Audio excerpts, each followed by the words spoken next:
सो ये रहा पहला question. Disease caused due to deficiency of insulin. Insulin की कमी से कौन सी डिसीज होती है? और ये होती है diabetes. Option A is the right answer. चलिए अगले क्वेश्चन पे देखते हैं। लाइट इज अ लाइट जो है, ऊर्जा जो है वो क्या चीज़ है? इलेक्ट्रोमैग्नेटिक रेडिएशन है, इनविजिबल रेज है, सुपर इम्पोज्ड लाइट एनर्जी है, या नन ऑफ दिस। और ये है electromagnetic radiation. Option A is the right answer. अगला क्वेश्चन है what do we get from a generator. Generator से हमें क्या मिलता है? Electric energy, chemical energy, light energy और एयर एनर्जी। जनरेटर जनरेट करता है इलेक्ट्रिकल एनर्जी, ठीक है, इलेक्ट्रिक एनर्जी। ऑप्शन ए इसका सही आंसर होगा। अगला क्वेश्चन है anaemia disease is related to. ये डिजीज जो है एनीमिया, ये होती है ब्लड से रिलेटेड, ठीक है। ऑप्शन सी इसका सही जवाब जाएगा। आप सभी से गुजारिश है कि आप भी साथ साथ में आंसर देने की कोशिश कीजिए और लास्ट तक देखिए, पूरा निकालिए कि आपने कितने में से कितने आंसर सही दिए, आपको कितना आता है, आपकी तैयारी किस तरह से चल रही है, ठीक है, क्योंकि ज़्यादा दिन नहीं बचे हुए हैं। चलिए अगले क्वेश्चन पे चलते हैं। What is the symbol of ozone. Ozone का सिंबल क्या है? ओजोन लेयर समझते हो ना आप। ओजोन का सिंबल है O3, ठीक है। और ओजोन लेयर जो है वो हमें प्रोटेक्ट करती है अल्ट्रावायलेट रेज से, ठीक है। इस पे भी क्वेश्चन बनता है कि ओजोन लेयर हमें किससे प्रोटेक्ट करती है? ये करती है अल्ट्रावायलेट रेज से। अल्ट्रावायलेट रेज के कारण हमें बहुत से स्किन डिजीज हो सकते हैं अगर अल्ट्रा रेज डायरेक्टली अर्थ पे पहुंचने लग पड़े तो। ओके, अगला क्वेश्चन है twinkling of stars is due to. जो स्टार्स तारे होते हैं वो चमचमाते हैं, वो किस वजह से चमचमाते हैं? वो चमचमाते हैं रिफ्रैक्शन ऑफ लाइट की वजह से, ठीक है। चलिए अगले क्वेश्चन पे चलते हैं। What is the number of chromosomes in humans. Questions को ध्यान से पढ़िए, मैं हमेशा बोलता हूं number of chromosomes in human, ठीक है। क्रोमोसोम इन ह्यूमन नंबर पूछा है, ना कि पेयर्स। नंबर्स आएंगे इधर 46, अगर पेयर्स पूछा होता इधर होता pair number, pair of chromosome, ठीक है। तो पेयर आने थे 23। ये बात को याद रखिए, कई बार वो पेयर पूछ लेते हैं और कई बार नंबर पूछते हैं। चलिए अगला क्वेश्चन है what is an instant source of energy. Energy का इंस्टेंट सोर्स क्या है? वो है glucose. Option B is the right answer. चलिए अगले क्वेश्चन पे चलते हैं। What is the which is the purest water. सबसे प्योरेस्ट वाटर कौन सा होता है? सी वाटर होता है, वेल वाटर होता है, रेन वाटर होता है, या नन ऑफ दिस। और ये होता है रेन वाटर। रेन वाटर जो है सबसे प्योरेस्ट वाटर होता है। Let's move to next one and the next question is who invented the phone. ठीक है, फोन किसने इन्वेंट किए थे? फोन किए थे ग्राम बेल ने। Option B is the right answer. ये आगे का गलत लिखा है इन्होंने, वो लॉक लिखा है, ग्राम बेल है, ठीक है। ग्राम बेल द्वारा फोन इन्वेंट किया गया। Okay, next question is brass is a mixture of. Brass जो होता है वो किस किस चीज़ से मिक्स करके बनाया जाता है? और ये बनाया जाता है जिंक और कॉपर के मिक्सचर से। जिंक और copper. Option A, yes, option A is the right answer. याद रखिए, ब्रास जिंक और कॉपर के मिक्सचर से बनता है। Okay, next question is high amount of calcium is found in. सबसे हाईली कैल्शियम हमें किस चीज़ में मिलता है? दालों में मिलता है, स्पेनिश पालक में मिलता है, मछली में मिलता है, या दूध में मिलता है? और ये मिलता है हमें high amount of calcium milk में। आपने सुना भी होगा दूध पीने से हड्डियां मजबूत होती हैं, and that's the logic behind that. Okay, अगला क्वेश्चन है विच डिवाइस शोज डायरेक्शन। हमें जो डायरेक्शन है, डायरेक्शन उसका किस डिवाइस से पता चलता है? सेस्मोग्राफ से, थर्मोमीटर से, लेक्टोमीटर से, या कंपस से? हमें पता चलता है डायरेक्शन का कंपस से, ठीक है। सेस्मोग्राफ जो है, सेस्मोग्राफ से हमें अर्थक्वेक का मालूम पड़ता है, ठीक है। सेस्मोग्राफ यूज़ होते हैं अर्थक्वेक्स के लिए। थर्मोमीटर यूज़ होते हैं टेम्परेचर मेज़र करने के लिए, ठीक है। लेक्टोमीटर यूज़ होता है मिल्क की क्वालिटी मेज़र करने के लिए, कि मिल्क में कितना पानी ऐड किया गया है, ठीक है, उसके लिए यूज़ होता है लेक्टोमीटर। चलिए अगले क्वेश्चन पे चलते हैं। हमारा अगला क्वेश्चन है which gas is release during photosynthesis. देखिए, फोटोसिंथेसिस जब होती है, इन्होंने पूछे रिलीज कौन सी करते हैं, ना कि टेक। अगर इधर होता टेक, ठीक है, तो आना था कार्बन डाइऑक्साइड। अब इधर बोला इन्होंने रिलीज, छोड़ते कौन सी गैस हैं? छोड़ते हैं ऑक्सीजन, ठीक है। पौधे जो हैं, पौधे कार्बन डाइऑक्साइड लेते हैं और ऑक्सीजन इंसानों के लिए छोड़ते हैं। ओके, अगला क्वेश्चन है what is the number of teeth of an adult human being. Adult human being में कितने दांत होते हैं? ये होते हैं 32। अगला क्वेश्चन है what is the unit of energy in the SI unit, SI method. SI method में एनर्जी का क्या यूनिट होता है? और इसका यूनिट होता है joule. Option B is the right answer. चलिए अगले क्वेश्चन पे चलते हैं। Which rule of motion is related to inertia, law of inertia, ठीक है, कौन से लॉ में है, फर्स्ट, सेकंड या थर्ड या फोर्थ, और ये है फर्स्ट में, option A is the right answer. चलिए अगले क्वेश्चन पे चलते हैं। Distance and time are in equal proportion, distance और टाइम जो है वो इक्वल प्रोपोर्शन में होंगे कब, जब यूनिफॉर्म स्पीड में होंगे, ठीक है। ओके, अगला क्वेश्चन है what will be the unit of density in CGS. CGS stands for centimetre grams into second, ठीक है, सेंटीमीटर ग्राम इनटू सेकंड, ठीक है, और इसमें से इसका कोई यूनिट भी नहीं है, ऑप्शन जाएगा डी के साथ, नन ऑफ दीज। अगला क्वेश्चन है the ratio of the size of image to the size of object is called. जो रेशियो होता है इमेज के साइज का, उसका साइज जो होता है ऑब्जेक्ट के किस बराबर होता है, वो होता है मैग्निफिकेशन में, ठीक है। अगला क्वेश्चन है the principle of energy conservation is. Energy conservation का प्रिंसिपल क्या है। Energy can neither we create not destroy, बोलते हैं कि ना तो एनर्जी बनाओ और ना बर्बाद करो, ठीक है। और दूसरा है मेकिंग ऑफ एनर्जी, एनर्जी बनाओ। तीसरा है कंजर्वेशन ऑफ एनर्जी, एनर्जी को बचाओ। चौथा है इंक्रीज एनर्जी, एनर्जी को बढ़ाओ। और इसका प्रिंसिपल है ऑप्शन ए के साथ जाएंगे, energy can neither be create nor destroyed.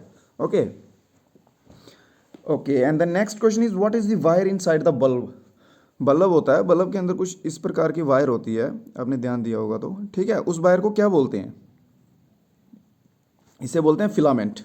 Option A is the right answer, this portion, ये होती है फिलामेंट। ओके, नेक्स्ट क्वेश्चन है electrical energy is converted into what inside a photocell. Electrical energy जो होती है कन्वर्ट करते हैं, वो फोटोसेल के अंदर क्या होता है, कौन सी एनर्जी होती है, फोटोसेल के अंदर होती है light energy. Option C is the right answer. Okay, and the next question is the gas used in extinguishing of fire. कौन सी गैस है, जब देखिए आग लग जाती है, ठीक है, तो उसको बुझाने के लिए जो गैस यूज़ की जाती है वो कौन सी गैस होती है। आपने फायर एक्सटिंग्विशर देखे होंगे बहुत सी जगहों पे, रेड कलर के होते हैं, ठीक है, बने हुए, उनमें कौन सी गैस होती है, उनमें होती है carbon dioxide. Carbon dioxide help करती है आग बुझाने में। अगला क्वेश्चन है हु डिस्कवर्ड ऑक्सीजन। ऑक्सीजन किसके द्वारा डिस्कवर्ड किया गया था।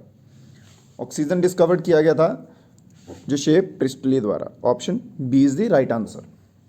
ओके, अगले क्वेश्चन पे चलते हैं। Full name of CNG. CNG का फुल नेम क्या है, फुल फॉर्म, और ये है compressed natural gas. Option A, yes, option A is the right answer, ठीक है। सीएनजी पोल्यूशन फ्री है, ये बात भी याद रखिए, इस पर भी क्वेश्चन आ सकता है। पोल्यूशन फ्री है, जैसे पेट्रोल डीजल होता है उस पर पोल्यूशन होता है ना, इस पर सीएनजी पे पोल्यूशन नहीं होते। ओके, नेक्स्ट क्वेश्चन है a device that convert electrical energy into mechanical energy. वह डिवाइस बताइए, यंत्र बताइए जो इलेक्ट्रिक एनर्जी को कन्वर्ट करता है मैकेनिकल एनर्जी में, ठीक है। वो करता है इलेक्ट्रिक मोटर। इलेक्ट्रिक मोटर जो है वो इलेक्ट्रिकल एनर्जी को मैकेनिकल एनर्जी में कन्वर्ट करता है। ओके, अगला क्वेश्चन है what is related to Doppler effect. Doppler effect जो होता है वो किसके रिलेटेड है, लाइट के, इलेक्ट्रिक के, साउंड के या स्पीड के, और ये है साउंड के। डॉपलर इफेक्ट साउंड के रिलेटेड है, अगर इधर टेंडल इफेक्ट होता तो वो लाइट के रिलेटेड होता, ठीक है। ऑप्शन जाएगा, option C is the right answer. चलिए अगले क्वेश्चन पे चलते हैं। How many kilograms are there in 1 AMU,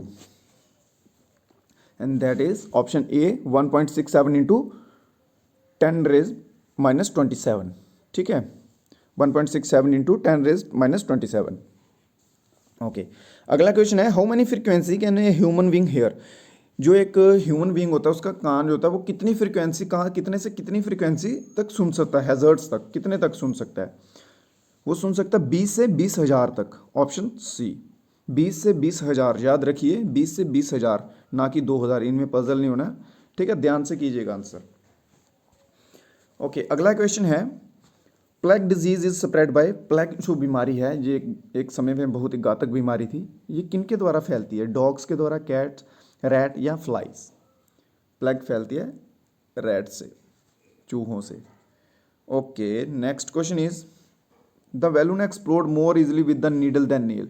balloon जो होता है वो नीडल से जल्दी एक्सप्लोड हो जाता है देन नेल्स, क्यों। क्योंकि नीडल जो होती है वो मोर प्रेशर डालती है बैलून पे देन नेल, ठीक है, नेल से ज़्यादा प्रेशर नीडल डालती है, इस वजह से यही रीज़न है। और इसका आंसर जाएगा ऑप्शन ए के साथ। ओके, अगला क्वेश्चन है एयरबॉर्न डिजीज़। एयरबॉर्न डिजीज़ कौन सी है इनमें से? ट्यूबरक्लोसिस है, कॉलेरा है, स्मॉल पॉक्स है, जहाँ कैंसर है। और ये जाएगा आपका आंसर सही ट्यूबरक्लोसिस के साथ, जिसको हम टीबी भी बोलते हैं। अगर इसकी बीमारी हो तो हमारी आंखों का कलर जो है वो येलोइश हो जाता है, ठीक है, येलो कलर में टर्न हो जाती है आंखों का कलर। ये भी याद रखिए, इस पे भी क्वेश्चन बनता है। Okay, and the next question is what does the ozone layer protect us from? Ozone layer जो है वो हमें किस से बचाती है? देखिए, मैंने, अगर आपने ध्यान से पढ़ रहे होंगे, आपका ध्यान होगा वीडियो में, टोटली मेंटली फिजिकली आप वीडियो में होंगे, तो आपने ध्यान दिया होगा कि मैंने स्टार्टिंग में बताया था ओजोन लेयर का हमें किस चीज़ से बचाती है और इससे क्या प्रॉब्लम होती है। ओजोन लेयर हमें प्रोटेक्ट करती है अल्ट्रा वायलेट रेज से, और इससे प्रॉब्लम होती है स्किन की, ठीक है। अल्ट्रा वायलेट रेज अगर डायरेक्टली अर्थ पे आने लग पड़े तो इससे बहुत से स्किन के प्रॉब्लम होंगे। Okay, and the next question is who invented steam engine? Steam engine जो है वो किन्होंने इन्वेंट किया? ये किया था जेम्स वॉट ने। ओके, अगला क्वेश्चन है विच of the following gas is poisonous? Poisonous gas कौन सी है इनमें से? कार्बन डाइऑक्साइड है, ऑक्सीजन है, मोनोऑक्साइड है, या फिर सभी हैं? ऑक्सीजन भी नहीं है, ठीक है, ऑक्सीजन तो हम लेते हैं। कार्बन डाइऑक्साइड भी नहीं है, कार्बन डाइऑक्साइड हम छोड़ते हैं, ऐसा तो नहीं है हम जहरीली गैसें छोड़ते हैं। और ये जाएगा आंसर सी के साथ, कार्बन मोनोऑक्साइड। अगला क्वेश्चन है the current given by battery is called? जो बैटरी को करंट दिया जाता है, ठीक है, बैटरी से करंट दिया जाता है, वो कौन सा करंट होता है? वो होता है direct current. Option D is the right answer. चलिए अगले क्वेश्चन पे चलते हैं। अगला क्वेश्चन है the term wit is used in which of the following field? Wit term जो है ये किस फील्ड से रिलेटेड है? ये है कंप्यूटर साइंस से। Okay, next question is dash is the source of natural light on earth? जो धरती पे नेचुरल प्राकृतिक रोशनी है उसका सोर्स क्या है? एलईडी लाइट्स हैं, सन है, ट्यूबलाइट्स हैं, या स्टार है? आपको पता है एलईडी नेचुरल नहीं है, ठीक है, ट्यूबलाइट नेचुरल नहीं है, नेचुरल है सन और स्टार्स। स्टार्स की इतनी लाइट होती नहीं है कि वो अर्थ में पहुंचा सके सीधी, ठीक है, और आंसर जाएगा सन के साथ। Option B is the right answer. अगला क्वेश्चन है tides in the sea are caused by? जो भाटे आते हैं, टाइड्स आती हैं समुद्रों में, वो किस वजह से आती हैं? Due to revolution of the earth, earth के रिवोल्यूशन की वजह से, या मून ग्रेविटेशनल फोर्स की वजह से, या जो समुद्रों में विंड्स आते हैं, ठीक है, उनकी वजह से, या नन ऑफ दिस? आप भी उम्मीद कर रहा हूँ आंसर दे रहे होंगे साथ में, और इसका आंसर जाएगा मून ग्रेविटेशनल फोर्स की वजह से। जो मून की जो फोर्स होती है ग्रेविटेशनल फोर्स, उस वजह से टाइड्स आते हैं। ओके, अगला क्वेश्चन है measurement of pulse is done by the doctor to find? जो डॉक्टर हमारे पल्स चेक करते हैं, ठीक है, वो क्या, उससे क्या फाइंड करते हैं, क्या देखते हैं? ब्लड देखते हैं, टेम्परेचर देखते हैं, हार्ट रेट देखते हैं, या ब्रीदिंग देखते हैं? वो उससे मेजर करते हैं heart rate. Okay, okay, and the next question is where is insulin hormone produced? Insulin के जो हार्मोन्स होते हैं वो कहाँ से प्रोड्यूस होते हैं? स्टार्टिंग में भी क्वेश्चन था इंसुलिन की कमी से कौन सी बीमारी होती है? वो होती है डायबिटीज़, ठीक है, याद रखिए, फर्स्ट क्वेश्चन ही था, डायबिटीज़ होती है इंसुलिन की कमी से। और अभी इधर क्वेश्चन है इंसुलिन हार्मोन जो है वो कहाँ से प्रोड्यूस होते हैं? ये होते हैं पैनक्रियाटिक से, ठीक है। सो दोस्तों, आज के वीडियो में इतना ही। उम्मीद करता हूँ आपको वीडियो सही लगी हो, इन्फॉर्मेटिव लगी हो। कमेंट करके बताइएगा कि आपके कितने आंसर सही गए, कितने रह गए, ठीक है। अगर और कोई कमेंट है, कोई क्वेरीज हैं, कमेंट कीजिए। मिलते हैं अगली वीडियो में, तब तक के लिए जय हिंद, जय भारत।